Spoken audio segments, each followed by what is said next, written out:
بچے تڑپتے رہ گئے، اہل خانہ پریشان رہ گئے، ماں باپ ساری زندگی روتے رہے، لیکن یہ 2 منٹ کے لیے یہ غفلت جو ہے یہ بڑی تکلیف والا معاملہ. اپنی زندگی سے غفلت کو اتارنا ہے، غافل نہیں بننا، ہر وقت توجہ اور ساری باتوں پہ توجہ. بعض اوقات لوگ ایک طرف توجہ کر کے ایک طرف سے غافل ہو جاتے ہیں. نہ، توجہ ہمہ پہلو رکھنی ہے. ہمارے ذمے جتنے بھی حقوق ہیں ان سب پر توجہ، ہر چیز کا خیال.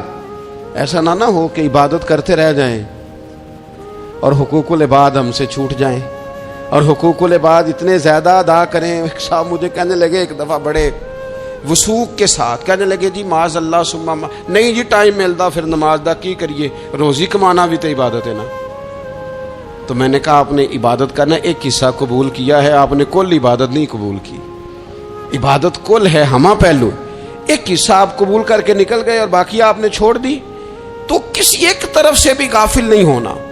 جتنی ذمہ داریاں ہیں، جتنی ڈیوٹیاں ہیں، ان سب کا خیال. اور جو بڑا آدمی ہوتا ہے، بڑا گھر میں بڑا ہو، قبیلے میں بڑا ہو، علاقے میں بڑا ہو، ادارے میں بڑا ہو، کلاس میں بڑا ہو، جو بڑا ہے اس کی تو ساری آنکھیں کھلی ہوئی ہونی چاہیے. ایک ایک پر اس کی نظر ہونی چاہیے کہ میری کہاں ضرورت ہے، کہاں مجھے اشک شوئی کرنی ہے، کس کے ساتھ میں نے کس طرح محبت کا رویہ رکھنا ہے.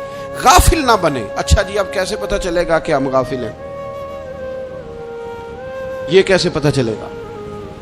آپ کسی بندے سے بھی پوچھ لیں حالات کیا ہیں تو کہتا ہے اللہ کا شکر ہے کبھی کسی کا دل نہیں دکھایا، اللہ کا شکر ہے جی زمانہ ہو گیا 5 نمازیں پڑھتا ہوں، اللہ کا شکر ہے جی. کیسے پتہ چلے گا غافل ہیں؟ پہلی علامت ہمارے علماء اور صوفیاء نے غافل بندے کی لکھی ہے. اس آئینے میں نے اور آپ نے اپنا آپ دیکھنا ہے. غافل بندے کی پہلی علامت یہ ہوتی ہے کہ وہ دنیاوی کاموں میں چست ہوتا ہے اور اللہ اور اس کے رسول کی فرما برداری میں سست ہوتا ہے. یعنی نماز کے وقت تو اسے نیند ستاتی ہے، پریشانی ہوتی ہے، لیکن اگر کسی جگہ مال مل رہا ہو، پیسے مل رہے ہوں، وہاں جانا ہو تو پھر اسے کوئی چیز بھی تنگ نہیں کرے. دنیاوی کاموں میں چست ہوگا، یعنی ٹی وی کے آگے، موبائل کے آگے وہ گھنٹوں بیٹھا ہوا ہے. اور اگر اسے 25 منٹ قرآن پاک سننا پڑ جائے، اگر اسے 20 منٹ دینی محفل میں بیٹھنا پڑ جائے، اگر اسے کہا جائے کہ تو 20 رکعت نماز نفل ادا کر، دنیاوی کاموں میں چست ہے، دینی کاموں میں، یہ غفلت کی پہلی علامت. پھر ذاتی معاملات پہ پیسہ خرچ کرنا ہو تو ڈھیر سارا ہے، کسی غریب کی مدد کرنی ہو تو. وہ ہمارے ایک دوست ہیں، وہ اکثر کہا کرتے ہیں، وہ کہتے ہیں آج کل کسی سے کہنا فلائی کام میں، دینی کام میں، کسی کی مدد میں کچھ 4 پیسے خرچ کرنے ہیں تو لوگ کہتے ہیں ہاتھ تنگ ہے. ہاں کوئی سستا پلاٹ ملتا ہو نا، اور اگر یہ سمجھ آ جائے کہ وہ مجبور ہے بیچارہ بیچنے والا، تو پھر کہتے ہیں میں 2-3 دوستوں کو پھاڑ لے سن. ذاتی کاموں میں جب بندہ چست ہو اور دینی کاموں میں سست ہو تو مطلب یہ ہے کہ بندہ غافل ہے. پہلی علامت غفلت کی. اور غفلت کی دوسری نشانی یہ ہے کہ انسان گناہ کے کاموں کو معمولی سمجھنے لگ جاتا ہے. یہ غافل بندے کی نشانی ہے. گناہ کو معمولی سمجھتا ہے، چھوٹا سمجھتا ہے. آج کل لوگ کہتے نہیں میں کو اکیلا کر رہا ہوں، ساری دنیا ہی کرتی ہے. اور جناب کیا ہو گیا، اگر یہ غلطی ہو گئی تو بندے سے ہو ہی جاتا ہے. گناہ کو معمولی سمجھنا، چھوٹا سمجھنا اور کہنا پھر کیا ہو گیا ہے، انسان سے غلطی ہو جاتی ہے. آپ دیکھ لیں کہ سینکڑوں بیسیوں گناہوں کا بوجھ ہمارے سروں پہ ہوتا ہے، لیکن کوئی ہمارا دبدبہ ہے، کوئی ہماری گفتگو ہے، کوئی ہمارے جملوں میں خود پسندی ہے، کوئی ریاکاری ہے، کوئی تصنع ہے. یہ غافل بندے کی علامت ہے. نبی اکرم صلی اللہ تعالی علیہ وآلہ وسلم نے فرمایا مومن اپنے گناہوں کو پہاڑ کی طرح سمجھتا ہے. یہ بخاری میں حدیث ہے. مومن پہاڑ کی طرح جانتا ہے اور وہ ڈرتا ہے کہ کہیں وہ پہاڑ اس کے اوپر گر نہ جائے، یعنی کہیں مجھے میرے گناہ کی سزا نہ مل جائے. چھوٹے گناہ کو بھی پہاڑ جانتا، یار مجھ سے غلطی ہو گئی، مجھے ٹھیک کر لینی چاہیے، مجھے معافی لے لینی چاہیے، مجھے توبہ کر لینی چاہیے. مومن اپنے اوپر گناہ کو پہاڑ کی جانب سمجھتا ہے. اور حضور علیہ الصلوۃ والسلام فرماتے ہیں کہ یہ جو فاسق اور فاجر ہوتا ہے نا، اللہ کا نافرمان، یہ گناہ کو مکھی کی طرح سمجھتا ہے، یہ سمجھتا ہے میں نے اشارہ کرنا ہے مکھی نے اڑ جانا ہے۔ مومن کی علامت یہ ہے کہ وہ پہاڑ جانتا ہے اگر غلطی ہو جائے تو پہاڑ۔ امام اعظم ابو حنیفہ رحمۃ اللہ علیہ گزر رہے تھے تو بارش ہو گئی تھی اور کوفہ میں کیچڑ تھا، تو آپ نے جو جوتے پہنے ہوئے تھے ان جوتوں سے چلتے ہوئے نا آپ کے پاؤں سے کچھ مٹی اڑی، تو سامنے ایک یہودی تھا، اب اس زمانے میں دیواریں کچی ہوتی تھی، اس کے دیوار پر جا کے وہ مٹی جو تھی وہ لگ گئی۔ اب امام صاحب بڑے پریشان ہوئے کہ میں نے اس کی دیوار کو آلودہ کر دیا۔ یہاں تو لوگ اپنی اینٹیں رکھتے رکھتے کئیوں کی دیواریں توڑ ہی دیتے ہیں، اور پھر وہ اس پر ماننے کو بھی تیار نہیں ہوتے، تسلیم کرنے کو بھی تیار نہیں ہوتے۔ وہ کہتے ہیں پھر کیا ہو گیا، اب ہمارا یہاں گھر ہے تو ہم نے ٹرالی منگوانی نہیں تھی، ہمارا حق بنتا تھا۔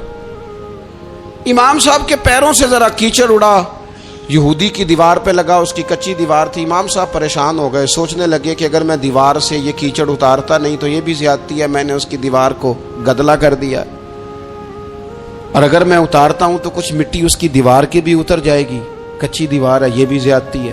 مومن گناہ کو پہاڑ کی طرح سمجھتا ہے کہ کہیں گر نہ جائے، اس کی بھی کہیں سزا نہ مل جائے۔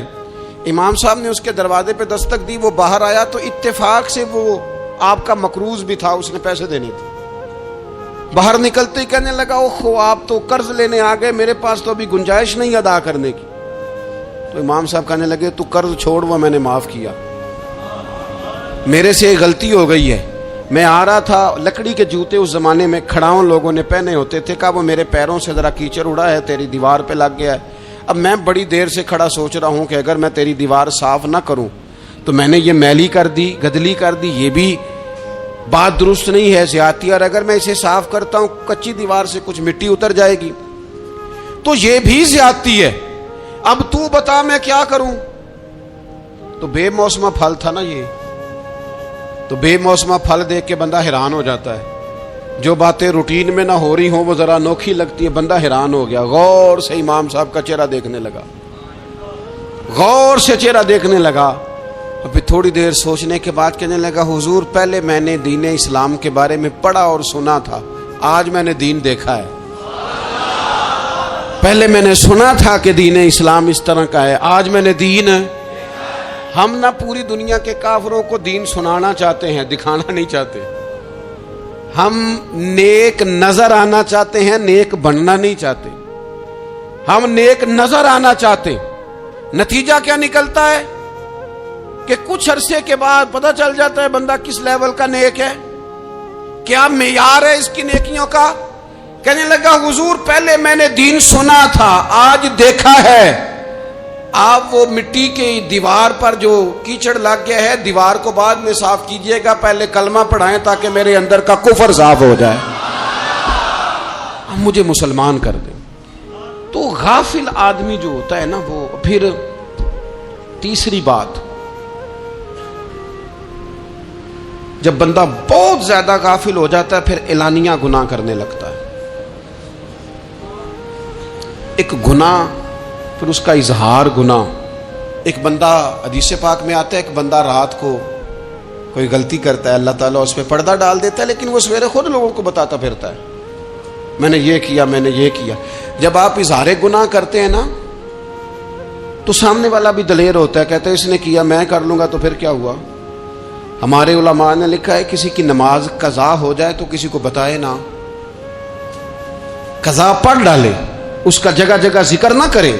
جب آپ کہیں گے نا میری قضا ہو گئی تو آپ کے ساتھ رہنے والا بچہ دوست سمجھے گا یار اس کی قضا ہو گئی ہے تو میری بھی ہو جائے گی تو کیا ہو۔ گناہ کرنا بھی گناہ ہے اور گناہ کا اظہار بھی گناہ ہے۔ نبی اکرم صلی اللہ تعالی علیہ وآلہ وسلم نے ارشاد فرمایا میری ساری امت کو معافی مل جائے گی سوائے ان لوگوں کے جو اعلانیہ گناہ کرتے ہیں۔ یہ بخاری مسلم دونوں میں حدیث موجود ہے۔ جو اعلانیہ گناہ، جنہوں نے خود ساری دنیا کو گواہ بنا لیا، میں نے یہ بھی جرم کیا، یہ بھی کیا، یہ بھی کیا، یہ بھی کیا، خود انہوں نے لوگوں کے، بہت بڑے غافل آدمی کی علامت ہے کہ گناہ کرے اور پھر اوپر سے اعلانیہ گناہ کرے، اتنا بڑا جرم کرے۔ پھر چوتھی علامت اگر ہم دیکھنا چاہیں کہ ہم غافل تو نہیں. تو غافل بندے کی چوتھی علامت یہ ہوتی ہے کہ وہ فضول کاموں میں وقت بڑا ضائع کرتا ہے. فضولیات میں ادھر بیٹھے ہیں ادھر بیٹھے ہیں, یہاں گپ شپ ہو رہی ہے, وہاں موبائل دیکھا جا رہا ہے, پھر کچھ ٹائم ملا ہے تو پھر کہیں دور دراز کسی ہوٹل پہ کھانا کھانے چلے گئے, پھر کچھ ٹائم ملا تو چلو نکلتے ہیں ذرا کوئی ہفتہ سیر کر آتے ہیں, یہاں گپ شپ ہے, فلاں کو ڈسکس کر لیتے ہیں, فلاں کے بارے میں بات کر لیتے ہیں, سیاسی تبصرے کر لیتے ہیں, یہ تھوڑی گفتگو ہو جاتی, چلے محلے داروں پہ تبصرہ شروع کرتے ہیں, کون روٹی زیادہ کھا رہا ہے اور کس کے پاس پیسے زیادہ آ گئے, چلو جا کے پتہ کرتے ہیں. حالانکہ یہ پتہ نہیں کرنا چاہیے تھا, پتہ تو اس کا کرنا چاہیے تھا جو بیچارہ کل سے بھوکا ہے. خبر تو اس کی رکھنی چاہیے تھی جس بیچارے کے گھر میں بچوں کے لیے پہننے کو کپڑے موجود نہیں ہیں. اس پر تبصرہ یہ کرتے ہیں کہ یہ محنت کیوں نہیں کرتے, اور اگر کسی پر اللہ عطا کر دے پھر حساب ضرور لگاتے ہیں کہ ذرا معلومات کرو یہ اتنی جلدی آگے کیسے نکل گئے. غافل بندے کی علامت ہے وقت کا ضائع کرنا اور فضول کاموں میں ضائع کرنا اور بلا وجہ ضائع, اور ایسے سوالات کرنا جن کی ضرورت ہی کوئی نہیں, بالکل ضرورت ہی نہیں, کوئی مطلب ہی نہیں. لیکن ہم لوگ وقت ضائع, یہ غفلت کی علامت. غفلت اللہ والوں کی علامت کیا تھی؟ ایک بات انہوں نے زندگی میں لے لی, سیکھ لی, پھر ساری زندگی اسی پہ گزار دی. ان کا ارادہ تھا نا کشکول سیدھا کیا. کچھ لوگ ساری زندگی لیکچر قبول لے کے سن کے پھر بھی سمجھنے کو تیار.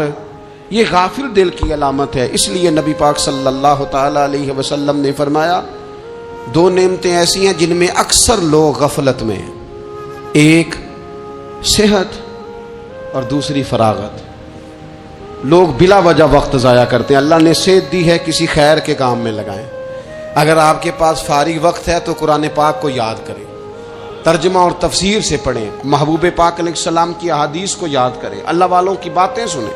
وقت ملے تو عبادات میں لگائیں, نوافل میں لگائیں, تلاوت میں لگائیں, ذکر اذکار میں لگائیں, اور پھر اللہ مزید توفیق عطا کرے تو کسی کے بھلے میں وقت لگائیں.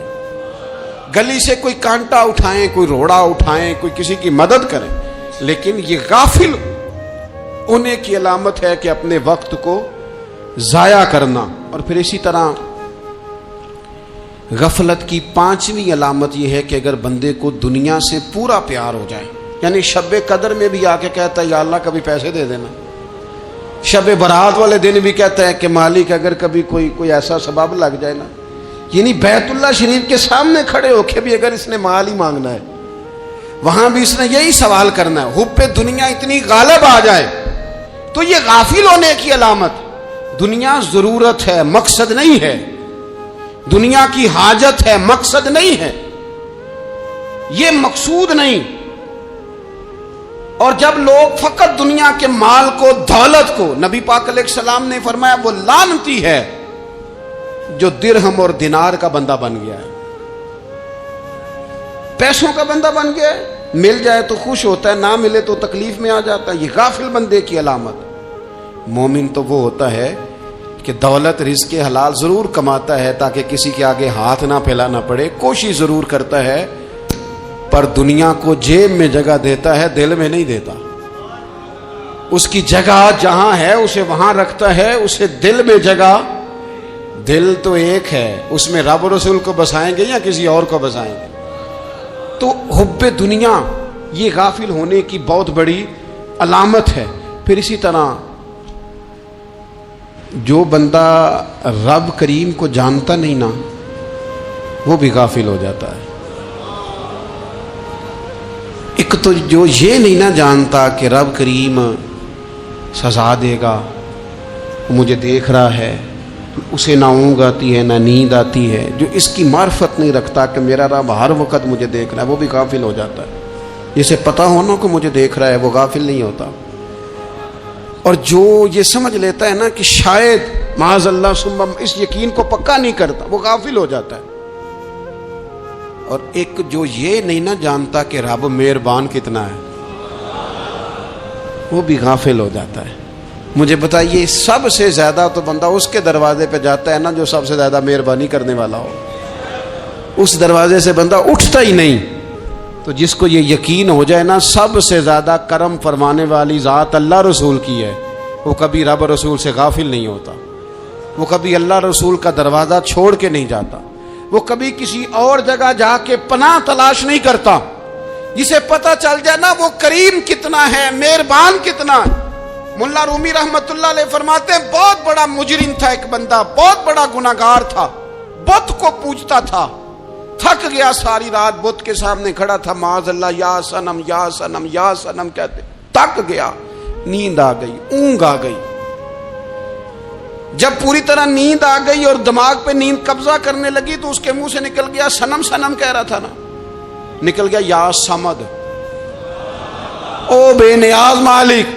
رب کریم نے فرشتوں سے فرمایا دوڑ کے جاؤ، جو کہتا ہے اسے دے دو۔ فرشتے کہنے لگے مالک تو بت کو پکار رہا تھا، اس نے تو غلطی سے نام لیا ہے۔ فرمایا مجھے نہیں پتا، لیکن دیکھو نا اس نے مجھے پکارا تو ہے نا، کتنی دیر سے جھوٹے کو پکار رہا تھا، اس کا معاملہ حل نہیں ہوا، اب اگر سچے کو پکارنے پہ بھی حل نہ ہوا تو فرق کیا رہ جائے گا؟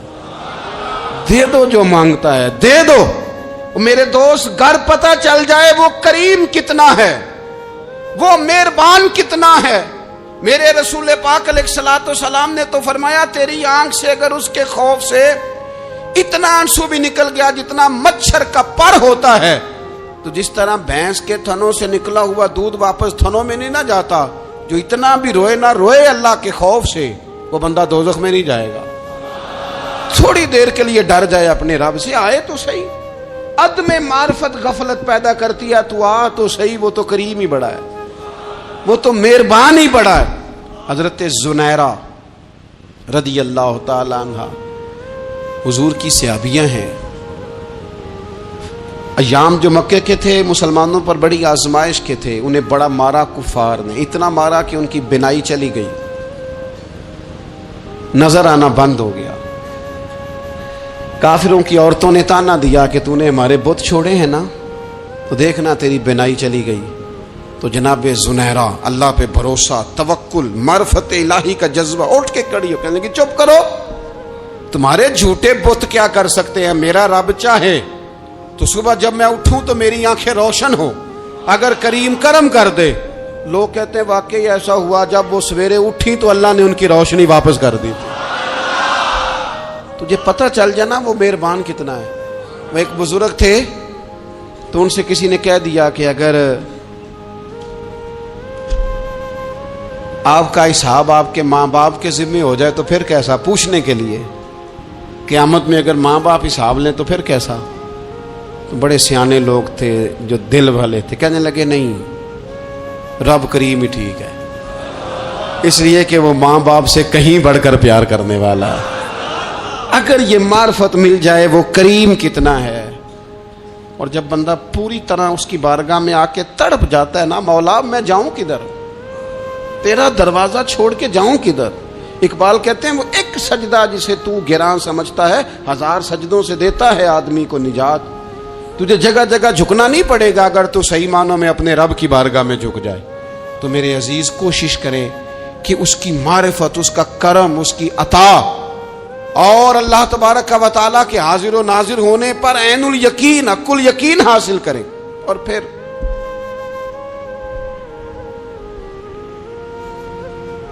آٹھویں بات یہ ہے کہ غافل لوگوں کی صحبت بھی بندے کو غافل کر دیتی ہے۔ غافلوں کی صحبت میں نہ بیٹھیں، ان کی صحبت میں بیٹھیں جن کے پاس بیٹھنے سے دل میں رب رسول کی محبت پیدا ہوتی ہے۔ غافلوں سے بچیں۔ چنگیاں دے لڑ لگی ساں تے چولی چ پھل پئے، تے جدوں میں پیڑیاں دے سنگ رل گئی تے میرے اگلے بھی ڈول گئے۔ برے آدمی کی صحبت بندے کو غافل کر دیتی۔ غافلوں کی صحبت میں کبھی نہ بیٹھے، کبھی نہیں۔ غافل آدمی آپ کو غافل کر دے گا۔ میرے نبی پاک علیہ الصلوۃ والسلام نے فرمایا انسان اپنے دوست کے مذہب پر ہوتا ہے۔ یہ بہت بڑے لفظ ہیں۔ فرمایا المرء علی دین خلیلہ، انسان اپنے دوست کے مذہب پر ہوتا ہے۔ تو دیکھ تو نے دوست کس کو بنایا ہے، جو تیرے دوست کا مذہب ہوگا وہی تیرا ہو جائے گا۔ ہم نے دوست بنایا نا غوث پاک جیلانی کو، ہم نے یاری لگائی ہے نا داتا علی اجمیری سے، ہماری نسبت ہے نا معین الدین اجمیری سے، ہمارا تعلق ہے نا بہاؤالدین زکریا ملتانی سے، ہمارا رشتہ ہے نا حضرت مجدد الفسانی سے، ہم ماننے والے ہیں نا اعلیٰ حضرت بریلوی کے، ہمارا تعلق ہے کبھی جماعت علی سے کبھی مہر علی سے، ہمارا ان سے تعلق ہے تو صبح شام ہماری زبان پہ رہتا ہے بالغ العلا بکمالہ کشف الدجی بجمالہ حسنت جمیع خصالہ صلو علیہ وآلہ۔ ان سے تعلق جڑا ہے نا تو کئی دفعہ تنہائیاں تڑپا دیتی ہیں اور تڑپ کے کہتے ہیں اج سکھ متراں دی ودھیری ہے، اج سکھ متراں دی، سکھ کہتے ہیں اڈیق کو، متر کہتے ہیں محبوب کو، اج سکھ متراں دی ودھیری ہے، اے کیوں دلڑی اداس گھنیری ہے، لوں لوں وچ شوق چنگیری ہے، اج نینا لائیاں کیوں جھڑیاں، سبحان اللہ سبحان اللہ سبحان اللہ۔ پہلے کہتے ہیں سکھ متراں دی ودھیری ہے یعنی اداس ہوں، پھر حضور کے جلووں پہ نظر کرتے ہیں، کہتے ہیں سبحان اللہ سبحان اللہ، ماں اجمل کا ماں احسانہ کا ماں اکمالہ کا، اور پھر فوراً کہنے لگے او کتھے مہر علی، او کتھے مہر علی، کتھے مہر علی تے کتھے تیری سنا، اب دیکھو مشتاق اکھیں کتھے جاڑیاں، بلغ العلا بکمال کشف الدجی بے، اور میرے اعلیٰ حضرت کہنے لگے سرور کہوں کہ مالک و مولا کہوں، باغ خلیل کا گلے زیبا کہوں تجھے، تیرے تو وصف عیب تناہی سے ہیں بری، حیران ہوں میرے شاہ میں کیا کیا کہوں تجھے۔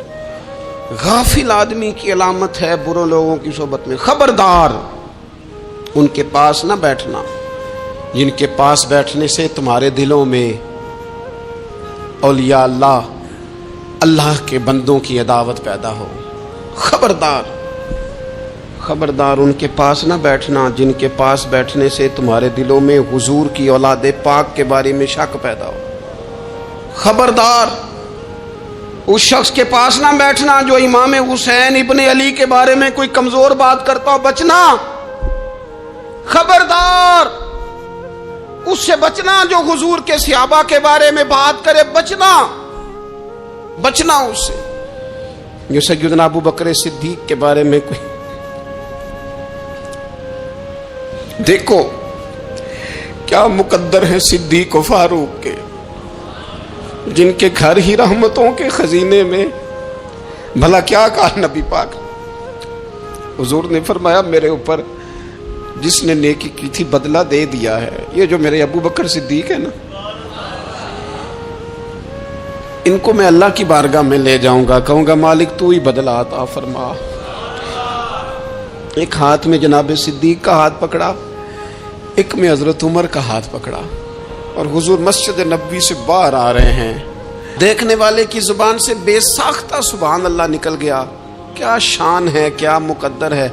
تو حضور علیہ السلام روک گئے، اور روک کے فرمایا تو حیران ہو رہا ہے نا، تو حیران ہو رہا ہے نا کہ میں نے ایک ہاتھ میں ابو بکر کو پکڑا ہے، ایک میں عمر کو پکڑا ہے، فرمایا قیامت میں جب میری قبر کھلے گی تو میں اسی طرح قبر سے نکلوں گا، اس طرح میدان محشر میں آؤں گا، خبردار حضور کے وفاداروں کے وفادار رہنا، ان کے وفادار رہنا، ان کے وفادار رہنا۔ بڑا عجیب دور آیا ہے، ہم نے یہ دور دیکھا ہے کہ لوگ حضور کے صحابہ کے بارے میں بھی بات کریں گے، اب نبی پاک کی اولاد پاک کے بارے کو بھی ڈسکس کیا جائے گا۔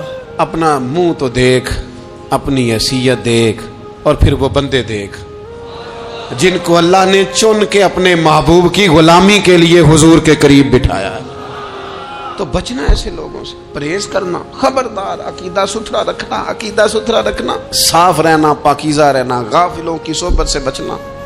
بڑا ڈرتے ہیں اللہ سے، دعائیں مانگتے ہیں یا اللہ نسلوں میں بھی وہی بندے پیدا فرما جو عقیدے پکے رکھنے والے ہیں، وہ بندے پیدا فرما ہماری نسلوں میں۔ ایک وہ بندہ بھی غافل ہو جاتا ہے جو امیدیں لمبی لگا لیتا ہے، جن کے منصوبوں میں دولت بھی ہوتی ہے, گھر بھی ہوتا ہے, اولاد کا بڑا ہونا بھی ہوتا ہے, پوتے پوتیاں نواسے نواسیاں دیکھنا بھی ہوتا ہے, یہاں بھی گھر وہاں بھی گھر, یہ سیر, یہ سارا کچھ ہوتا ہے, لیکن رب کی بارگاہ میں پیش ہونا جن کے پیش نظر نہیں ہوتا. لمبی امیدیں. حضرت مولا علی شیر خدا فرمایا کرتے تھے, میں تم پر 2 باتوں کا خوف کھاتا ہوں, جو ڈر آتا ہے. ایک یہ کہ تم خواہش کی پیروی کرو گے, جو نفس کی خواہش ہوگی اس کے پیچھے لگ جاؤ گے, اور ایک کہ تم لمبی لمبی امیدیں باندھو گے, اتنے سال جینا ہے, اتنے 100 سال جینا, یہ کرنا ہے, وہ کرنا ہے. منصوبہ بندی کریں مستقبل کے لیے, وہ بری نہیں, لیکن تیاری رکھیں, تیاری رکھیں. اس بات کا بھی خیال رکھیں کہ اللہ کی بارگاہ میں حاضر ہونا. یہ غفلت کی چیزیں ہیں جو بندے کو غافل کر دیتی ہیں. جو لوگ اللہ کا ذکر نہیں کرتے وہ بھی غافل ہو جاتے ہیں, اور جو فضول باتیں زیادہ کرتے ہیں نا, ہنستے زیادہ. فَلْيَضْحَكُوا قَلِيلًا وَلْيَبْكُوا كَثِيرًا. قرآن کہتا ہے زیادہ رویا کرو, کم ہنسا کرو. نبی پاک علیہ الصلوۃ والسلام سے پوچھا تھا حضرت عقبہ بن عامر نے کہ یا رسول اللہ نجات کس چیز میں ہے؟ تو نبی پاک علیہ الصلوۃ والسلام نے فرمایا ایک تو اپنی زبان قابو میں رکھو, دوسرا فرمایا اپنے گھر میں ٹھہرے رہو, تمہارا گھر تمہارے لیے کافی ہو, فضول نہ نکلو گھر سے, اور تیسرا فرمایا اپنی خطاؤں پہ رویا کرو. کثرت کلام اور فضول کلام اور بلا وجہ یہ بندے کو غافل کرتا ہے, دل کو سخت کرتا ہے. یہ چند چیزیں ہیں جو انسان کو غفلت میں ڈالتی. اپنے آپ کو ان چیزوں سے بچائیں اور غفلت کو توڑیں. آپ کے ذمے, میرے ذمے جو حقوق العباد ہیں ان کا پتہ کریں, جو اللہ رسول کے حقوق ہیں ان کی خبر دیکھیں, ہماری جو ذمہ داریاں ہیں ہم کس طرح انجام دے رہے ہیں اس پر توجہ کریں. اپنے معاملات کو ٹھیک کریں. ہم انسان ہیں, کوتاہیاں تو رہ جائیں گی, لیکن جب کوشش کریں گے تو پھر رب تعالیٰ مدد بھی فرمائے گا. ایک بات اور کرنی ہے, ایک تو میں نے عرض کیا غفلت کو توڑنا, ایک دوسری بات قرآن مجید کا ایک سبق اور. جب غفلت توڑنی ہے تو پھر لازمی طور پر ایک کام کرنا پڑے گا. میں نے یہ عرض کیا تھا کہ پلاننگ نہیں کرنی, فیصلہ کرنا ہے. تو فیصلہ کرنا ہے تو کرنا کیا ہے؟ پھر قرآن حکیم نے سورہ بقرہ میں کہا فاستبقوا الخیرات, یعنی تم نیکیوں کی طرف دوڑو, جلدی جلدی نیکیاں کرو, فٹافٹ, دیر نہ کرو. فٹافٹ سے مراد یہ نہیں کہ نیکی جلدی جلدی کر جاؤ, یعنی ٹال مٹول نہ کرو خیر کے کام میں. کل کریں گے, پرسوں کریں گے, عمرہ کر رہے ہیں پھر نیکی ہیں, حج کر رہے ہیں پھر نیکی ہیں, بچے بیال ہوں پھر میں نیک ہوں. یہ تھوڑا سا یہ کام ٹال مٹ. فاستبقوا الخیرات, نیکیوں کی طرف دوڑو, جلدی کرو, بھاگو. نبی پاک صلی اللہ تعالی علیہ وسلم نے فرمایا 5 چیزوں کو 5 چیزوں سے پہلے غنیمت جانو. حضور علیہ الصلوۃ والسلام فرمانے لگے ایک تو تم جوانی کو نہ بڑھاپا آنے سے پہلے پہلے غنیمت سمجھ لو. نبی کریم صلی اللہ تعالی علیہ وآلہ وسلم ارشاد فرمانے لگے کہ اپنی صحت کو غنیمت جان لو, بیماری آنے سے پہلے پہلے. پھر حضور علیہ الصلوۃ والسلام فرمانے لگے اگر اللہ نے تمہیں مال دیا ہے, وسعت دی ہے, تو نیکی کر لو, خرچ کر لو اللہ کے راستے. خدا نہ خواستہ تم پر غریبی آ جائے. اور پھر حضور سید عالم صلی اللہ تعالی علیہ وسلم فرمانے لگے اگر تمہیں اللہ نے کچھ فراغت دی ہے, بہت زیادہ مصروف نہیں ہو, تو غنیمت جان لو, جلدی سے نیکی کر لو قبل اس کے کہ تم مشغول ہو جاؤ. اور 5ویں بات حضور نے بیان کی, فرمایا زندگی کو غنیمت جانو, موت آنے سے پہلے پہلے جلدی سے نیکی کر لو. نیکی کے لیے ساری زندگی منصوبہ بندی نہ کرتے رہو, نیکی کے لیے دیکھو نا, ہماری زندگی میں یہاں دنیا میں رہ کے چند منٹوں میں وہ نیکی کی جا سکتی ہے جو قیامت کے بعد صدیوں کا ہمارا فائدہ کرے, صدیوں کا فائدہ کرے. کرتے نہیں, پلاننگ کر رہے ہیں, منصوبہ بندی کر رہے ہیں, بس تیاری کر رہے ہیں, بس حضرت آپ دعا کر دیں, اللہ تعالیٰ دعائیں بھی قبول فرمانے والا ہے. لیکن جو نیکی نصیب ہوتی ہے اسے جلدی سے کر گزریں, اسے فٹافٹ کریں. میں ایک گاؤں میں گیا, اب تو خیر وہ دور نہیں رہا, یہ 10-15 سال 20 سال پہلے نا جو نوجوانوں کی مصروفیات ہوتی تھیں ان میں سے ایک مصروفیت یہ ہوتی تھی کہ گندم لے کے چکی پہ جانا ہے, آٹا پسوا کے لانا ہے. یہ ایک بڑی, چونکہ سبھی گھروں کے اندر سال کے لیے گندم سٹاک کر لی جاتی تھی, تو گندم لے کے جانا یہ ایک ڈیوٹی ہوتی تھی. ایک نوجوان ایک گاؤں میں, اس کی مجھے تعریف سننے کو ملی. تو ایک بوڑھی اماں کہنے لگی یہ تو بڑا نصیباں والا ہے, سارے اندر آٹا پیا لے ہوں. اور آتے جاتے پوچھ لیتا ہے کہ اماں کوئی کہنے لگی میرے بچے باہر ہوتے ہیں، یہ مجھے دوائی بھی لا دیتا ہے شوگر کی، میں مریضہ ہوں. یعنی خیر جتنی ہو سکے جتنی. میرے ایک سنگی ہیں تو سڑک پہ کوئی بندہ کھڑا ہوتا ہے نا، اللہ تعالیٰ انہیں سلامت رکھے، بندہ کھڑا ہوتا ہے تو کہتے ہیں میں اس سے پوچھ لیتا ہوں بابا جی کدھر جانا ہے، فلانی جگہ جانا ہے، تو کہتے ہیں میں موٹر سائیکل پہ بٹھا لیتا ہوں. بندہ دیکھ کے مجھے سمجھ آ جاتی ہے ضرورت مند ہے، کوئی چور نہیں کوئی ڈاکو نہیں، ضرورت مند ہے. میں اسے منزل تک نیکی جتنی میسر آئے، جس حد تک میسر آئے. کیا کہا ہمارے نبی پاک علیہ السلام؟ حضور نے ہم سے فرمایا کچھ نہ ہو سکے تو بات ہی مسکرا کے کر لینا، اس پر ہی اللہ صدقے کا ثواب عطا کرے. فاستبقوا الخیرات، جلدی سے نیکی کر لو. اپنے نامہ اعمال میں روز نیکیاں جمع کرو، کوئی نہ کوئی خیر کا کام روز کرو اور جلدی سے کرو. صحیح مسلم میں حدیث ہے، نبی پاک صلی اللہ تعالی علیہ وسلم فرمانے لگے جلدی جلدی نیکی کے کام کر لو ان فتنوں سے پہلے جو اندھیری رات کے حصوں کی طرح فتنے ہوں گے. فرمایا اس وقت حال یہ ہوگا کہ آدمی صبح مومن ہوگا شام کو کافر ہو جائے گا، شام کو مومن ہوگا تو صبح کافر ہو جائے گا. اور فرمایا لوگ دنیا کے بدلے اپنا دین تک بیچ ڈالیں گے. معاذ اللہ جھوٹی قسمیں نہیں کھائی جاتی، جھوٹا قرآن مجید نہیں لوگ اٹھا لیتے. لوگ دنیا کے لیے دین بیچ ڈالیں گے. اس سے پہلے جب فتنے اتنے زیادہ ہو جائیں اس سے پہلے نیکی کر لو، کوئی خیر کا کام کر لو، جلدی سے کچھ ایسا کر لو. حضرت عقبہ بن حارث رضی اللہ تعالیٰ عنہ فرماتے ہیں یہ دیکھیں ہمارے نبی پاک علیہ السلام کی سیرت کیا ہے، حضور کا اسوہ کیا ہے، نبی پاک علیہ السلام ہماری تربیت کس طرح کرتے. حضرت عقبہ بن حارث رضی اللہ تعالیٰ عنہ کہتے ہیں ہم نے نبی پاک علیہ السلام کے ساتھ نہ عصر کی نماز پڑھی، یہ صحیح بخاری میں موجود ہے. فرماتے حضور سلام پھیرتے ہی فوراً اٹھ کے گھر تشریف لے گئے. یہ ہمارے لیے نا انوکھی بات تھی، غیر متوقع تھی، پہلے کبھی ایسا ہوا نہیں. سلام پھیرا نماز کا، حضور جلدی سے تشریف لے گئے. اب ہم حیران تھے اور حیرت انگیز طور پر حیران تھے کہ کریم اتنی جلدی تشریف لے گئے. تھوڑی دیر ہوئی حضور واپس آ گئے تو محبوب پاک علیہ السلام فرمانے لگے گھر میں نا ایک چھوٹی سی ڈلی، ایک چھوٹا سا ٹکڑا سونے کا پڑا تھا، مال آیا تھا سارا صدقہ کر دیا، وہ تھوڑا سا پڑا تھا، اچانک مجھے یاد آیا وہ تو پڑا رہ گیا. تو حضور فرمانے لگے میں نے کہا کہیں ایسا نہ ہو جائے کہ ساری رات گزر جائے اور میرے گھر میں پڑا ہی رہ جائے، میں جلدی سے جا کے اسے خیرات کر دوں. میں نے خیرات کیا پھر میں واپس آ گیا ہوں. جلدی سے نیکی، جلدی سے نیکی کر لی جائے. ہم بڑا انتظار کر رہے ہیں، بڑا لمبا ہمارا پروگرام ہے، ہمارے پاس ٹائم ہی بڑا ہے. کسی نے کان میں کہہ دیا ہے تیرے پاس بڑا وقت ہے، ابھی تو بڑی عمر پڑی ہے، ابھی تو جناب او میرے بھائی یہ لوگوں کے کہنے کی باتیں ہیں. پھر پتہ ہی نہیں چلتا حالات کس طرح کے ہو جاتے ہیں اور کیا معاملات انسان کے ساتھ درپیش ہوتے ہیں. جتنی خیر میسر آئے، جتنا بھلا میسر آئے، جتنی انسان کو توفیق ملے. میں نے بزرگوں کو دیکھا اپنے اصحاب کو، پہلے وہ خدام سے کہتے کہ میں سونے لگا ہوں اور پابند کرتے لوگوں کو کہ فلاں وقت، بزرگوں کو میں نے دیکھا اپنے، وہ پابند کرتے لوگوں کو کہ فلاں وقت میں موجود ہوں گا آنا، خود پابند فرماتے. اور پھر جب بیدار ہوتے نا تو سب سے پہلے خدام کو بلا کے پوچھتے کوئی مہمان تو نہیں آیا؟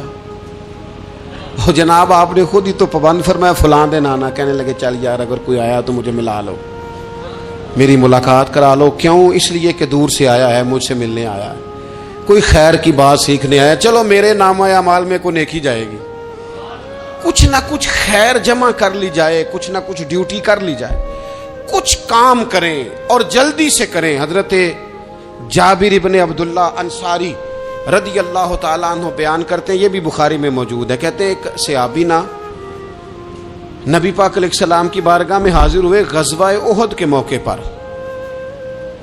اور حال ان کا یہ تھا کہ وہ کھجور کھا رہے تھے اور کھجور انہوں نے منہ میں رکھی ہوئی تھی. حضور کی بارگاہ میں حاضر ہوئے اور عرض کرنے لگے یا رسول اللہ صلی اللہ تعالی علیہ وسلم اگر میں شہید کر دیا جاؤں تو کہاں جاؤں گا؟ حضور فرمانے لگے جنت میں. تو کہتے ہیں انہوں نے جو کھجور منہ کے اندر تھی نا وہ انہوں نے نگلی نہیں، اندر نہیں لے گئے، اس کو باہر نکالا اور دوڑ کے آگے بڑھے اور جنگ کرنی شروع کر دی. اور لڑتے لڑتے شہید ہو گئے. کیا سبق دیا انہوں نے؟ سبق یہ دیا کہ نیکی کرنے میں اتنی دیر بھی نہیں کرنی جتنی کھجور کھانے میں دیر لگتی ہے. جلدی سے نیکی کرنی ہے، فٹافٹ نیکی کرنی، اس کے اندر ٹال مٹول نہیں کرنا. اسی وقت انہوں نے کھجور باہر نکال دی دوڑ کے. انہوں نے حضرت انس بن نضر رضی اللہ تعالیٰ عنہ، حضرت انس بن مالک رضی اللہ تعالیٰ عنہ کے چچا ہیں، میدان احد میں نا، احد پہاڑ کے قریب کھڑے تھے، لوگوں سے کہہ رہے تھے جلدی جلدی ادھر آؤ. وہ جنت جو انسان کو انتقال کے بعد نصیب ہوگی اور قیامت کے بعد نصیب ہوگی، فرماتے تھے مجھے تو ابھی احد پہاڑ کے اندر سے جنت کی خوشبو آ بھی رہی ہے، لہذا جلدی سے آؤ، ادھر دوڑو، جہاد کرو، آؤ کفار سے لڑے. تو نیکی میں دیر نہیں کرنی. جو نیکی میسر آتی ہے، جس کو میسر، ماں باپ میسر ہیں تو خدمت کر لیں، اہل خانہ ہیں تو حسن سلوک کر لیں، اللہ نے اولاد دی ہے تو اچھی تربیت کر لیں، دوست ہیں تو خیر خائی کر لیں. اگر آپ کو اللہ رمضان عطا کرتا ہے تو زیادہ سے زیادہ اس کی عبادت کر لیں. اگر نظر ٹھیک ہے تو تلاوت زیادہ سے زیادہ کر لیں. زبان چلتی ہے تو رج رج کے مدینے والے محبوب پہ درود و سلام پڑھ لیں، اللہ تعالیٰ کا ذکر کر لیں. جلدی سے خیر جمع کریں، اپنے وقت کو ضائع نہ کریں. یہ آج کا سبق ہے. ایک تو ہم نے فیصلہ کرنا ہے کہ بس غفلت نہیں، اب غفلت، اب انشاءاللہ اللہ اللہ کرنی ہے، اب کوئی خیر کا کام کرنا ہے. میرے حضرت کا ایک جملہ کبھی نہیں بھولنا، فرمایا کرتے تھے زمین کے اوپر کام، نیچے جا کے آرام. یہ چھوڑ دیں اتنے گھنٹے سونا ہے تو یہ کرنا ہے تو میری نیند میں دخل کوئی نہ ڈالے، پھر سوتے ہی رہ جائیں گے، سوتے ہی رہ جائیں. زمین کے اوپر کام اور نیچے جا کے جاگنا ہے، جاگ لے افلاک کے سائے تلے، پھر حشر تک سوتا رہے گا خاک کے سائے تلے. اب جاگ لے افلاک کے سائے کے نیچے، جاگ، کھول آنکھیں.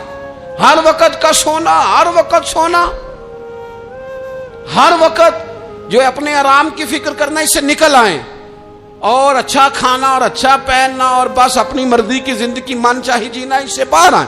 فیصلہ کریں، فیصلہ کہ اب غفلت نہیں کرنی.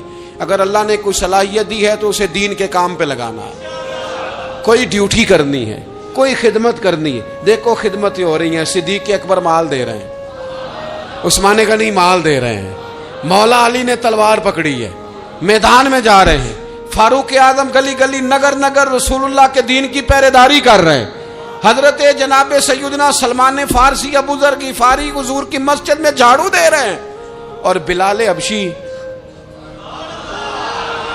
وہ نبی پاک کی مسجد میں اذان پڑھتے پڑھتے پڑھتے پڑھتے رب نے اتنا عروج فرمایا کہ کعبے کی چھت پہ کھڑے ہو کے بھی اذان پڑھنی شروع، انہوں نے اذان دے دی. تو کوئی کام کرنا ہے، غفلت کو توڑنا ہے اور نیکی کرنی ہے ذرا جلدی جلدی. خیر کا کام کرنا ہے، نہیں ایسے نہیں، فٹافٹ. کیسے جی؟ فٹافٹ. تو فٹافٹ کام کریں خیر کا، جلدی جلدی. تو یہ خیر کا کام فٹافٹ، جلدی جلدی اور بڑی جلدی اور دوڑ دھوپ کے. اور جب آپ کرتے جائیں گے نا تو پھر اللہ تعالیٰ مواقع بناتا جائے گا. آپ سے میری اپیل ہے، بالخصوص میرے ساتھ جو وابستہ سنگیاں، جو پیار کرنے والے ہیں، 2 باتیں آج آپ نے لے کے جانی ہیں گھر. یہی لنگر ہے، یہی آپ کے لیے دعا ہے، یہی ہمارے بزرگوں کا فیض ہے، یہی نصیحت ہے کہ آپ نے 2 باتیں لے کے جانی ہے. غفلت توڑ دینی ہے، فیصلہ کرنا ہے کہ آج کے بعد غافل نہیں ہونا، اور دوسری یہ بات لے کے جانی ہے کہ نیکی جلدی جلدی، فٹافٹ فیصلہ، فٹافٹ نیکی. ایک کر کے پھر انشاءاللہ دوسری کر کے پھر انشاءاللہ تیسری کر کے پھر انشاءاللہ چوتھی. یہ شروع کرنی ہے، اور آپ دیکھیں گے اللہ تعالیٰ مہربانی فرمائے گا، مدد کرے گا.